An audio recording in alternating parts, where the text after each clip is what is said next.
Welcome to the BioAlabama Faces of Science series, where we, the BioAlabama interns, chat with bioscience professionals about their journeys from academia to their careers. I'm Abby Rusi, and today I'm talking with Rebecca Buhacker, Associate Fellow at Southern Research. So hello, thank you for joining me. I appreciate it. To kick off this interview, would you mind stating your name, your current job role, and the organization you work at?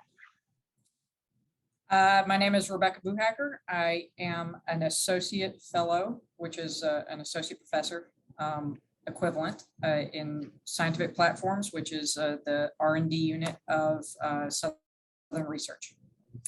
Do drug discovery primarily for oncology. Okay. So as a whole, what does Southern Research do? What doesn't Southern Research do? So Southern Research is basically an industry development engine for different partners. We have a R&D unit, like I said, where we do our own programs. It's more academic. We also have a contract-based organization that a portion of the organization that helps facilitate outside products through the development process so that they can be turned into clinic-ready drugs or technologies that can be applied in the general public. So as your job as an associate fellow, what does your normal workday look like?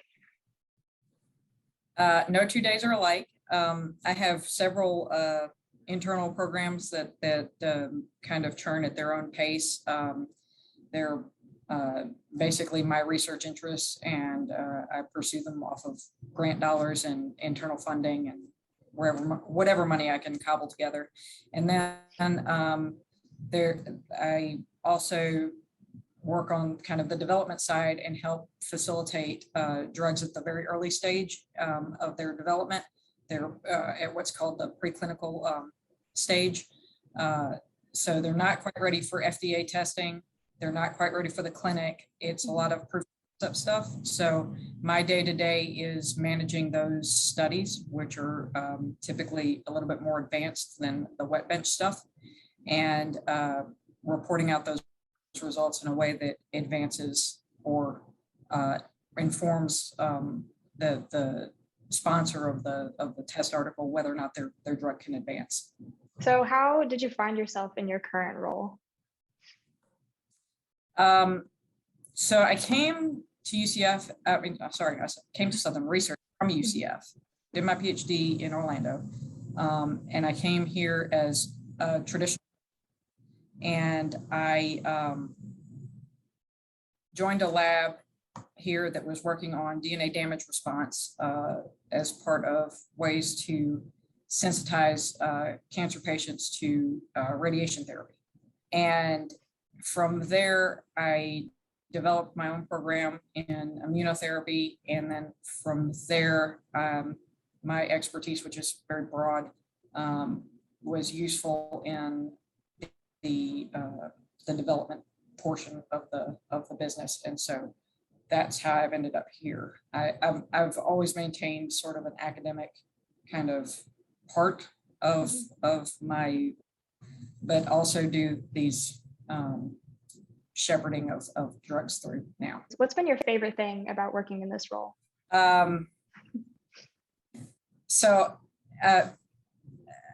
My favorite thing is that I'm naturally curious. And so people come to us at Southern Research because they consider us the experts to help them matriculate their product through.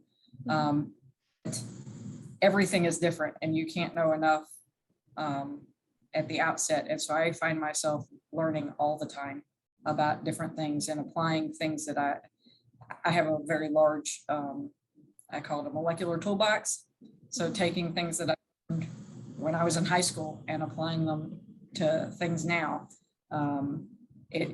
My favorite thing is being able to take kind of the breadth of my education and cherry picking what I need to help these projects go through. Yeah. So on the flip side of that, has there been anything super challenging about this role?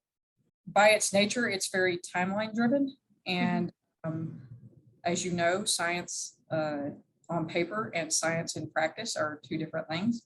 And so when you know something should work and it's not working is the most frustrating thing that there is. I would have to say that that's the most, knowing that it should work and knowing that I know that the science should work, and for whatever reason, either the machine's down or missing people or just the reagents are bad. Whatever it is, if an experiment crashes and it's kind of like, and it always happens to be like that critical experiment that you need, it just goes down. That's frustrating. I relate to that Yeah. deeply. Yeah. So going back a bit, you've touched a bit on your academic journey, but would you mind kind of walking through what that looked like? So some people might see it as privilege. Some people might see it as as unique.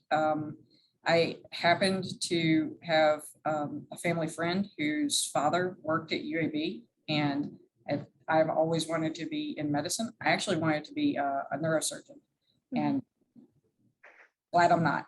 But so when I got to be working age in high school, I had an opportunity to do a summer internship in this professor's lab. And it wasn't like, it was great because his lab staff didn't treat me like a high school student. I came in and immediately started doing lab work. I started doing PCR from the outset, like day one, 5 minutes walking in. Here's a protocol, go do it. And then I was in the band, and so I was not going to come back the next summer because band things. And the professor actually called me up. He goes, "I thought you were showing back up in the summer." And I said, "I mean, I guess I will. That's fine." But the work that came out of that lab and the things that I learned in that lab about good science and questioning even your own data and all that stuff was kind of invaluable. And so when I was picking graduate programs, I wanted something that was interdisciplinary. Their program that way. It actually is a degree in biomedical science. I may still be the only person that has actually used it for as it was intended. So my PhD was in biochemistry and biophysics, but the actual work was on T-cell death mechanisms. And because of that and understanding, like all along the way, I picked up all sorts of stuff on like protein membrane binding and how to model proteins in simulation, and just different things, all the way from the most minutia all the way into in vivo studies. It just allowed me to use, and because of how small it was, I kind of had to do everything on my own. So I was forced to become a rather independent very quickly. In relationship to that, so you talked about how like the internship got you into UAB, or it kind of pathed you towards UAB. Did you have, like, how has your professional life kind of gotten you to where you are today? Or is Southern Research like the big job? So Southern Research has been a really interesting place to work because, again, it's interdisciplinary. And so, especially on the R&D side where we're discovering drugs all the time, what's been really interesting about that is, and what I tell people all the time is, if you have an idea, you just have to have the idea. We've got the expertise. We'll build around your idea. And so it allows us to be really nimble and shift gears really fast from one project to another, because I don't have to dedicate a whole lab to a single idea. I can have everything kind of divvied up. Just that, the ability to understand that not everything is biochemistry, not everything is immunology, not everything, so I feel like my journey has taught me to appreciate other perspectives. And so because of that, I feel like I can integrate with the teams built around me to help make my program successful. Yeah, so reflecting on all of that, are there any big lessons that you take away that kind of shape how you are now? Yeah, so back when I was at UAB, I'll never forget this. There was a postdoc that came in for an interview, and she didn't get the job. And she came and gave a presentation to the group, which was quite sizable. And her entire presentation was centered around this one protein. And when she finished and we were evaluating, the first question she got asked was, who cares about this protein? And the reason why she didn't get the position was because biological sciences is all about fads and fashions, what's in right now. And if you don't have a large enough toolbox, so this is what I got from this, better to be technically broad than subject matter specific, because if you're technically broad, you can do anything. But if you're subject matter specific and all of a sudden your subject matter isn't fundable, it's not, they find a cure for it, whatever, then all of a sudden you're in a position where you don't have any expertise. But if you have technical expertise, then you can do anything. Yeah.